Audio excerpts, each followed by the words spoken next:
Hello and welcome back to the Paris Motor Show. We are live on the Volvo stand. This is it. This is the V40 that we unveiled in Geneva. Have a little look at the bodywork because this is going to be an exercise in compare and contrast. The V40 has been joined by a couple of siblings. They are the variants, the R Design and the Cross Country, two very different ideas for the V40, reflecting the different personalities of Volvo drivers. Now, normally in these webisodes, we have a look at the car on the inside and out, and we talk to the designer. We are going to do that, but something extra is we're going to get to drive the car. Well, I'm not going to get to drive the car, of course, but Jason Barlow has had his hands on the wheel. He's been up to Volvo's test track, and he's taken the R Design and the Cross Country out. Let's have a look at him in the R Design. Hi, I'm Jason Barlow, and you join me at Volvo's top secret test track, Hellerud, somewhere in deepest Sweden, where I'm just about to put Volvo's exciting new V40 R Design through its paces. Well, obviously, R Design denotes sportiness. Nice logos on the seat, lovely soft nubuck leather, Alcantara on the seats as well. Everything feels business-like, and the business of this car is to deliver a more sporty experience. I do love the gear lever as well. That's like something from Tron Legacy.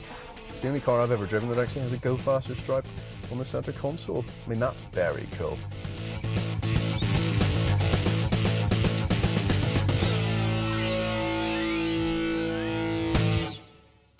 So I think one of the key points with the R Design package is that it's not just available on the top of the range 254 horsepower version of the new V40, which this one is, and very nice it is too. You can have R Design elements on whatever V40 you have. In terms of how it drives, well, a guy called Robert Dahlgren had a hand in this car. He races for Volvo's Polestar team, and it's always cool whenever there's a racing driver helping to optimize the chassis settings in the car. So lower suspension on this, stiffer anti-roll bars. Generally everything's just a bit firmer, a bit meaner.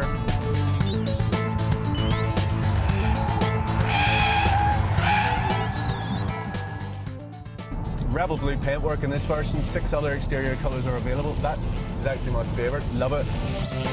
And of course the dials.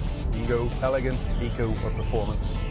You'll be pleased to hear that it's in performance mode at the moment. Outside lane of the high-speed bowl beckons.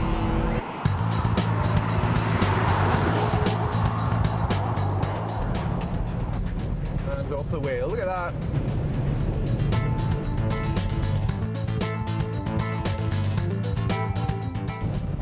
Only 220 kilometers an hour.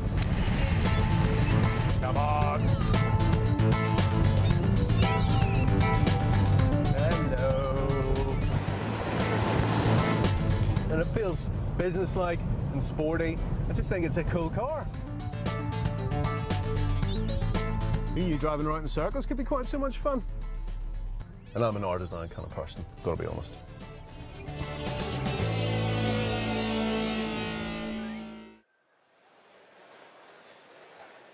The Rebel Blue R Design is here at the Paris Motor Show. It's been the centre of attention, I can tell you, since the press conference an hour or so ago.